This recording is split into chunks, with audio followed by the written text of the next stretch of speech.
Artfrofest, and today we are going to speak to an art collector. We are going to meet Damanti. Hello, Damanti, how are you? I'm doing good. How are you? I'm very well, thank you. Thank you so much for, joining us today to talk about art. So this is Yes. Artfrofest.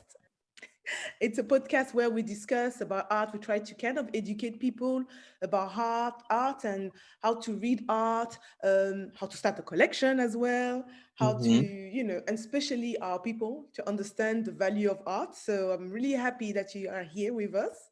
I would like you to introduce yourself in a nutshell, if you can. Okay. I'm Demonte O'Brien. I'm in America, just south of Atlanta. I'm 31 years old, and I've been collecting for a year, contemporary art for a year. Contemporary art. Do you collect every type of contemporary art or just African contemporary art? Uh, for the most part, African diaspora. I have bought from other artists, Asian and European, but for the most part, from the African diaspora. So I moved into my home September 2019. Hmm. I started buying African artifacts September 2020. And then I started buying Black contemporary art between May and June of last year. Um, I'm sorry if you hear my birds in the background, Oh, that's fine. um, but for me, the way my home is laid out, the way Oh, you've gone on mute. I want my home to speak for me is I wanted to reflect my experiences. So it's gonna have elements from everywhere I've traveled, Mm. things that influenced me growing up. Um, so my first trip out of the country was China. It wasn't Europe, it wasn't Africa. So um, I have Chinese pieces. I have pieces that I bought in a Belgian market. So it's incorporating my experience as a person first, Mm. then with a conscious effort to also incorporate the stories and the perspectives of Black creatives as well. Oh, that makes Um, so just fitting them in different themes and different. Not all of my rooms are white walls. Some of them are. One is green, one is purple, one is orange. So, like, what is going to really come to life in any sector of the home? okay. So, wow. So, I was going to ask you first. My first question to you was going to be, why did you decide to start collecting art? Why? hmm Um, so I've always been interested in collecting. It just wasn't at a higher tier. Hmm. So I've always thrifted. I've been thrifting since 2009. Hmm. So when it came to actually the home searching process, first of all, I bought all of my furniture from the thrift store, and I bought it prior to me even moving in the house. I'm like, oh, I like this for my home, and I was putting them in storage units. Mm. So the collecting aspect was always there, and then once I got settled and had time, because I think a lot of us sometimes feel like we're too busy to engage in the art world. Yeah. Even though I've drawn and done some art forms growing up until 18. Once I was 18, I kind of stepped away from doing visual arts. Um, to go to the museum, I had been in Atlanta for 3 or 4 years before I even went to the museum here. Mm. Um, but re-engaging with that. I went to the Louvre before I went to the museum in Atlanta. Wow. And but the Louvre was the click. There's like, okay, that's how I want to live. I want to live in a museum. I want to have stately furniture. Because I'm like, who says a Black person can't? I feel like in our heads, the way a lot of us have been raised, even Mm. though it wasn't said in Mm. our head, it was like, we don't do these things. We don't travel to these Yeah. countries. We don't have homes like that. We don't have experiences like that. Like I went to the opera for the first time in April. April, I went to the opera for the first time. I think it was April. Because I'm like, wait, who said I can't go? And no one ever said we couldn't. It's just like in our head that we don't think to do it. Um, so when it came to when I decided to buy contemporary art, I had already been getting some art from auctions. Mm. So that opened the door for me to be interested in Black art. I bought my first pieces from art auction Mm-hmm. from a collector, and then last year I made the conscious effort to support artists directly. Mm. And it was supposed to only be two a year, Yeah, two Black artists a year, and that's then not bad. it's been over 50 in 1 year. So it went very hyper speed. Mm. Um, Instagram allowed it to be an easy addiction because it's constant. It's a constant. You're seeing. Yes, you get to see it's like a catalog. You can see so many art pieces and you can interact with the painter straight away or the sculpture. Mhm. So yeah, that's true. Um, Wow.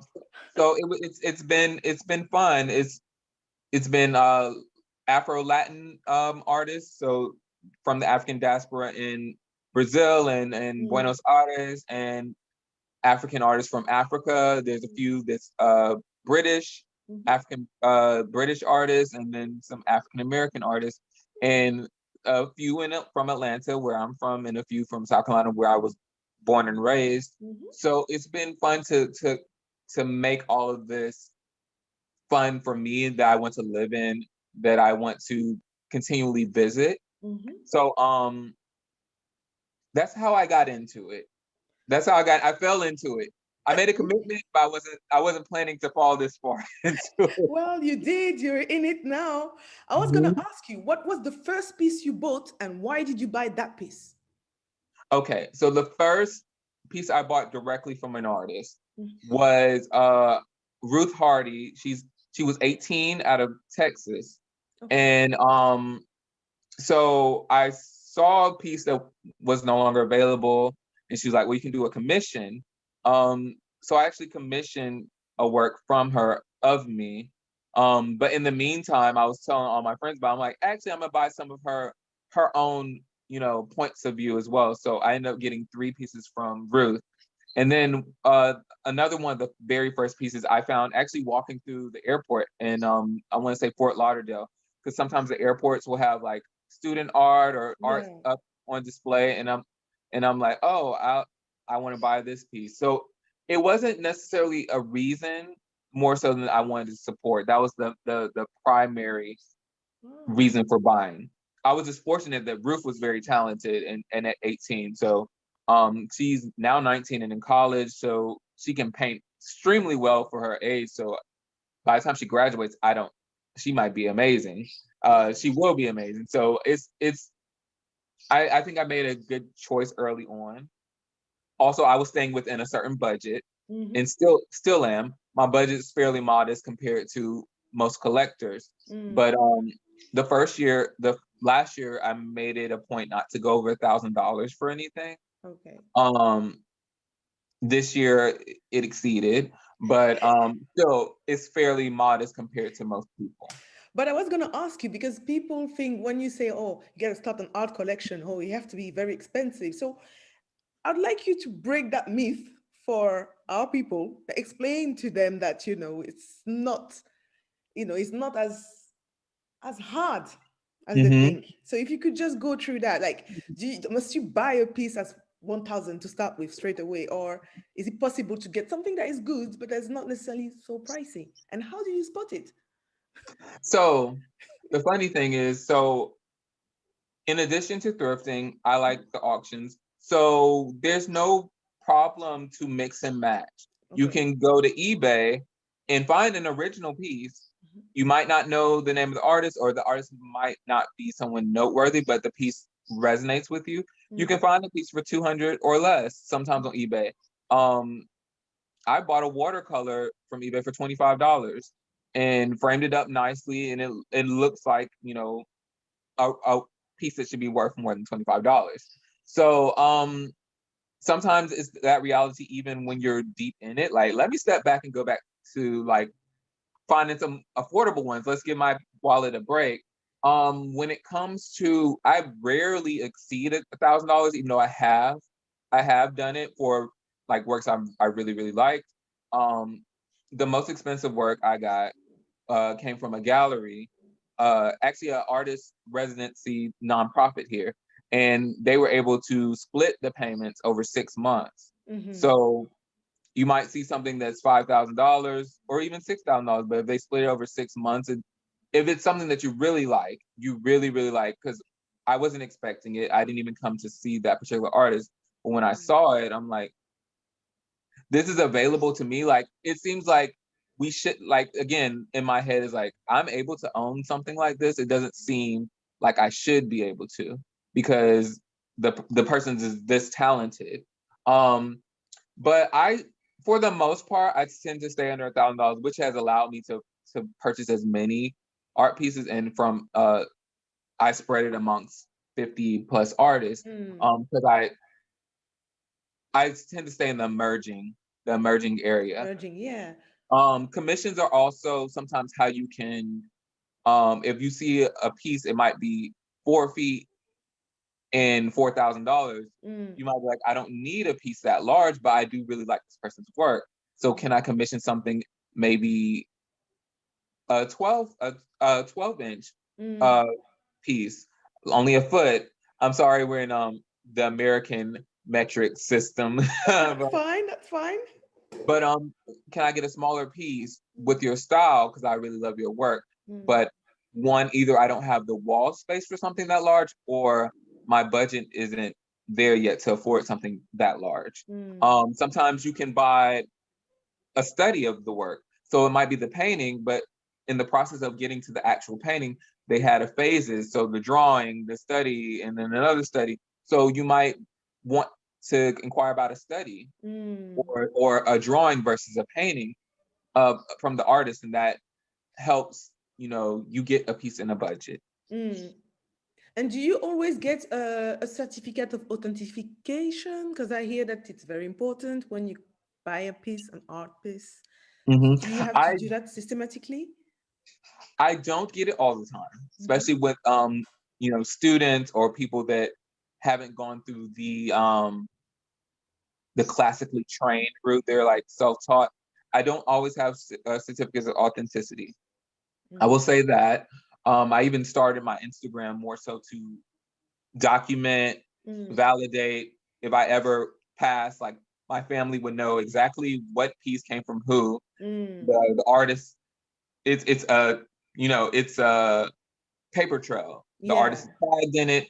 They can check with the artist to authenticate it, or if they need to, do whatever documents for that piece. I would say maybe Mm. 10% of the pieces I have came with a certificate.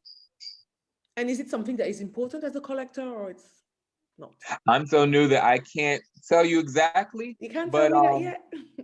I think it is important if the artist passes, Okay. and there's not a means to validate if that was the person that made it. But Mm. now in the technical age, because even a sculpture I bought, I called the artist and I'm like, is a signature on here? And he was like, I'll send a certificate of authenticity, but also send you videos of the work in progress. Like, Mm. so there's a documented history of it being made. Okay. Um, so I think the certificate is more so for when you no longer have any means to authenticate it. Mm. Makes sense. It makes sense. And I was also gonna ask you because obviously for to educate our own people about the benefits of collecting art. I think because we have the tendency to think that it's not something. I don't know how can I put it. Is it serious or that has value somehow? I don't know why. And I would like to understand how you made the switch in your mind to see that okay, actually I can do this thing and then why not? Why not me? hmm How did you Um, so in thrifting, even when I was thrifting, I would Mm-hmm. try to find things that I knew were of value. At least way more than I paid for Mm-hmm. it. Whether it be the quality of clothing or like finding even a painting, or I worked in custom framing, so I know the cost of even getting something custom framed. So I can look at a thrifted frame like, oh, this would have costed $200 Mm. if you went into this store, or 500 if you went to that store. Mm. So I've always been able to see the value past the price point, or past anybody telling me what to buy or how to buy it. Also going to China and Morocco and going to the Mm. markets, you really have to sift through what is something that could be culturally significant or significant to their people, and what's tourist, like what's Mm. for tourists. Because Mm. they do, like, if you're going on guided tours, they're going to bring you to where tourists are supposed to be. Yeah. But when you go where locals are, you'll find a lot more of the authentic handmade goods versus a mass produced. Mm. So when it came to making the switch, it wasn't that hard. It was more so like, I haven't spent that kind of money before because I'm used to thrifting. Um, Versus like being like, okay, I'm going to consciously put $1,000 towards this. The clicks came from an artist that I can't disclose right now. He's one of my favorite artists, but Mm-hmm. he said that he would do a piece for me, and then I'm like, it then switched from, okay, this is just a means of supporting artists, and I'm just doing it, to, okay, I need to take this seriously, Mm-hmm. to make sure that everybody's carrying their weight. The Like, whether you're established or not, I feel like your work should be Mm. at a certain level. Mm-hmm. Um, I have no problem with someone to be like nameless in the world of art. If your vision is clear, if your work is great, I'm if I'm in the means to support it, I will. Um, so I really don't place a huge value in it growing, even though it most likely will, but that could take decades. Mm. The people that collected art in the 70s, 80s, it took decades for it to realize these large amounts. So I'm not more so focused in how much it grows, as long as it maintains the value. If I paid Mm-hmm. $1,000 for it, I would like for it to at least sell for the amount I paid for it. Mm. So instead of appreciation, which most likely art will appreciate, Mm-hmm. um, I just don't want it to depreciate, like Yes, of where course. I don't know. I don't think art can depreciate though. Does it? Can it? I feel like if you spend millions, then it could eventually go to maybe the hundreds of thousands. Um, but I feel like if you spent 1,000 or less, or maybe even, upwards to 5,000, how you preserve it, how you frame it, the company it keeps within your collection. Like, I was talking to somebody, sometimes the value of the collection is the collection versus the piece. Mm. People would pay more if it came from a certain collector, or a certain, it might be a politician or a celebrity. They'll pay more. They'll pay for a glove from Michael Jackson. It could be a glove that anybody else could have, but it's because Michael Jackson had it. Yeah. Or a spoon that was eaten off of from a said celebrity. So Yeah. um, I more so want to bring value to everything, and the artifacts, the contemporary art, for it to all bring value to each other aesthetically and financially. Um, if ever the point is that either I or my family has to sell anything, I want it to not be taken lightly. It wasn't. Me personally, everybody has a different journey. I don't even buy prints, me personally. Mm-hmm. One, if I have wall space, limited wall space, then I want it to be for originals.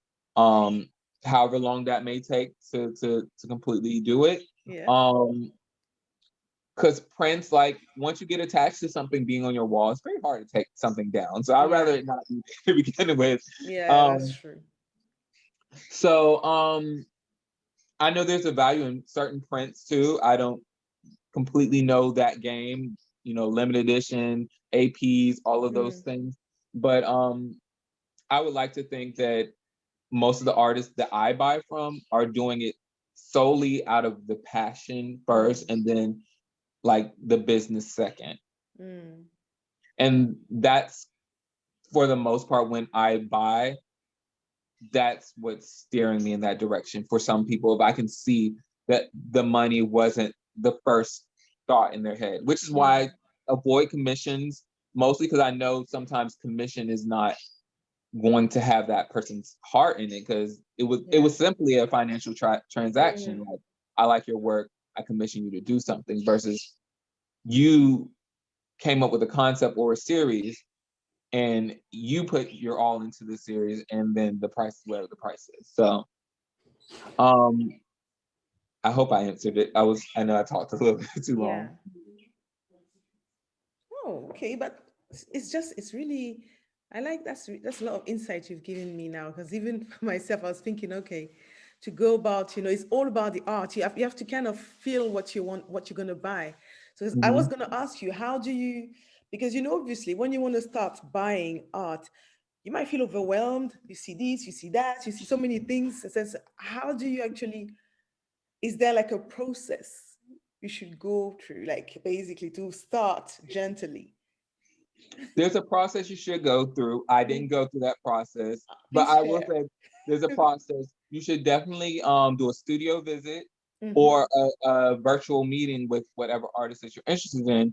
Maybe see some of the things that they're working on currently, get a good view for what you could consider purchasing.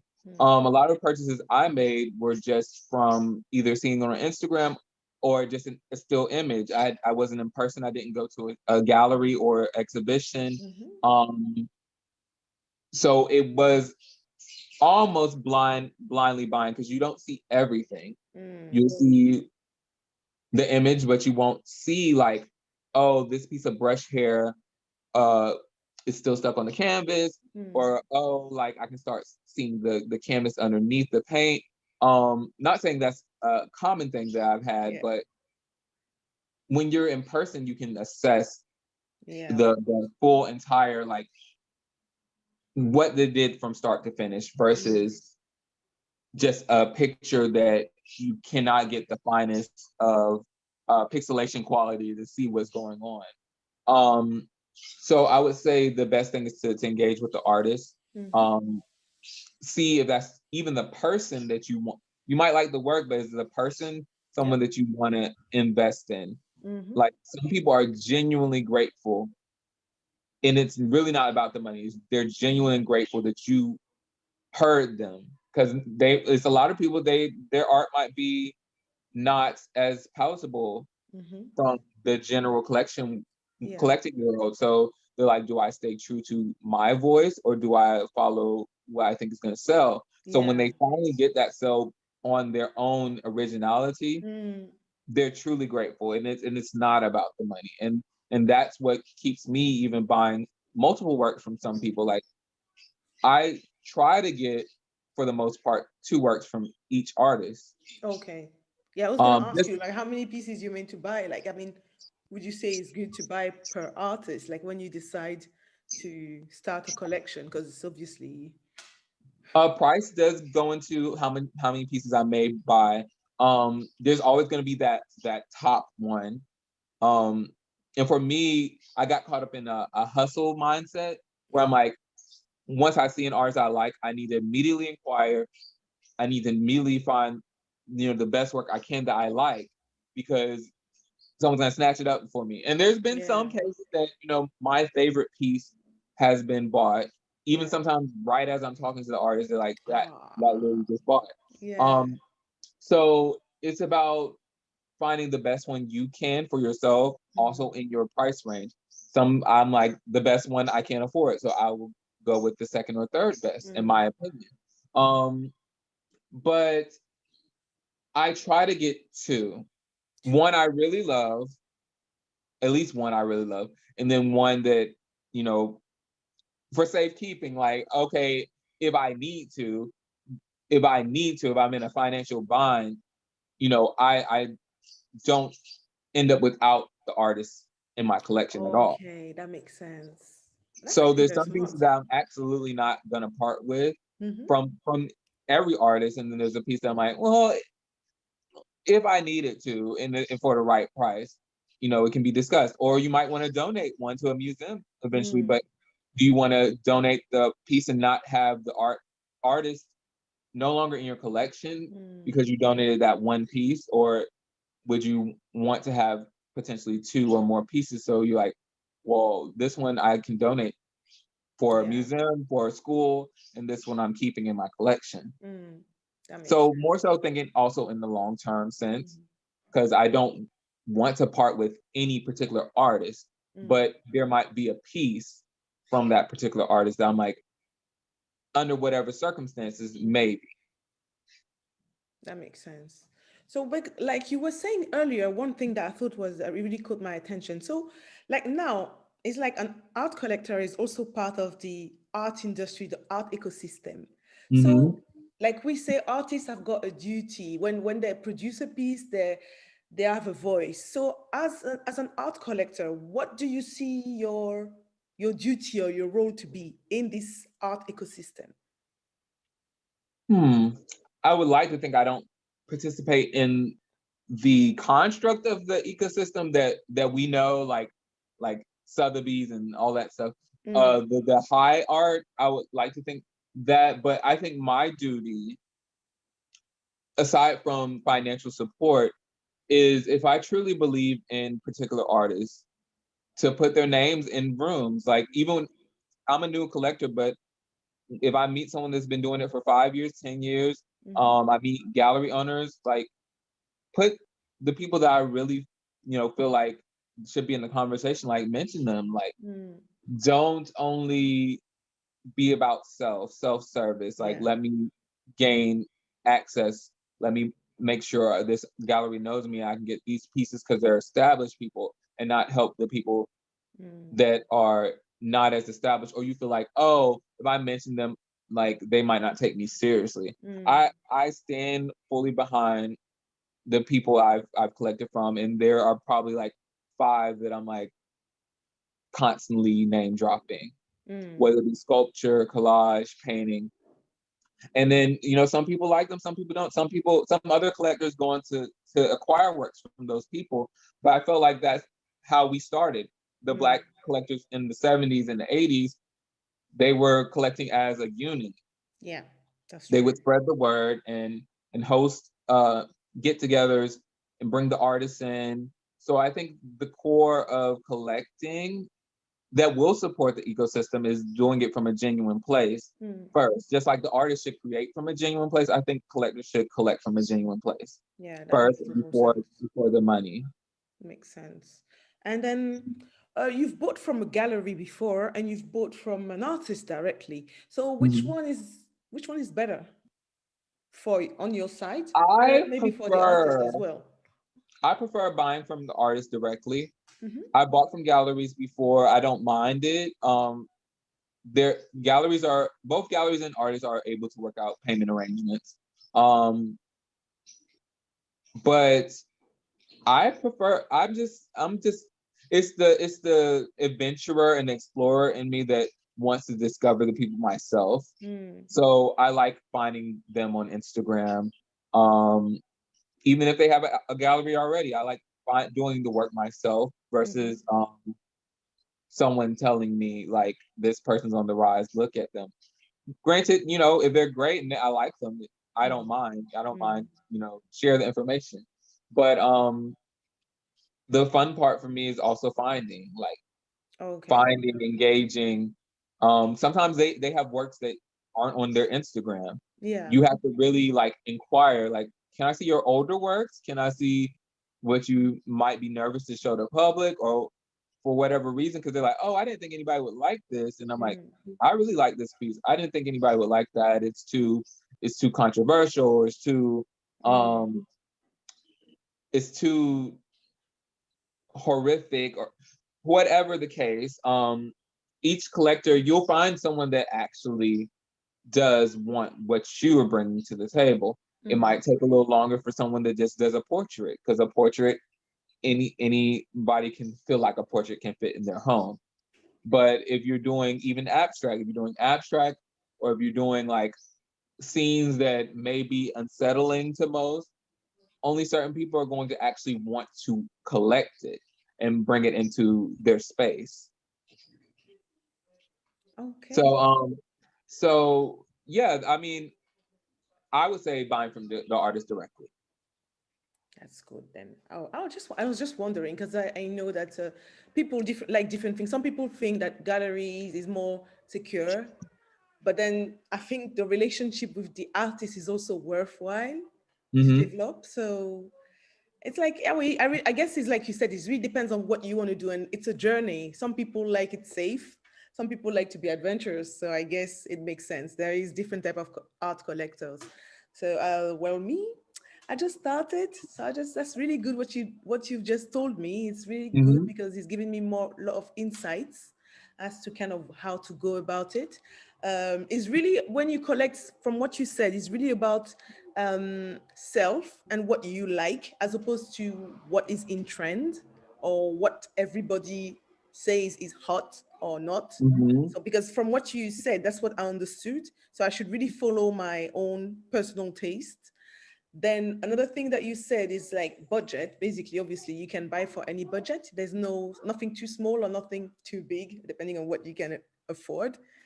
And the last thing you said that I think I should take back with me is, yeah, I can use the Instagram as a catalog really to find lots Yeah. and lots and lots of artists. So I Yeah, really want to most thank stuff they end up in garage sales and thrift stores and stuff just because their families don't know that it's valuable. They you. don't know the history of it. There's no documentation, or there might be a documentation in a file cabinet or a folder, but they're not going to go through all of that. So I think Instagram is the most visual. Even if my family didn't know if the page ceased to exist, somebody saw that piece on the web, on in the Instagram world, and they're able to be like, oh, that's such and such. I Yeah. remember that piece. Um, but also like to mix high and lows. You can find a piece for $25, frame it nicely. It's amongst pieces you paid $1,000 for, and it doesn't look like the quality is there. It doesn't look out of place. Mm, So I think in collections, the name alone isn't what strengthens the collection. mm, It's your quality of your pieces as a whole. mm, Um, because you can tell when somebody buys off of just hype or based off of just what somebody else told them, or if they truly have an instinctual eye, whether they were learned in school or whether they have an art background or whether they just understand quality clothing, understand quality decor, understand mm. just all of those things. Yeah. I don't think it's fragmented. I think if you understand art, you understand art. Mm, You should be able to say that on an orchestra or an opera, and it's the same as a museum. You don't feel like an opera is a task, but a museum isn't. It's all art. mm. Oh, thank you so much for sharing all this with us, Damanti. I really appreciate. I hope you've all taken notes and you've taken good notes because I did. And I'm definitely going to use those advice you gave me today and the rest of the people that listen to us. So thank Okay. you very much again. And I wish you a lovely end of the day. Thank you. All Have right, then. Bye have a bye. great day. Yes, you too. Bye. Okay. Bye.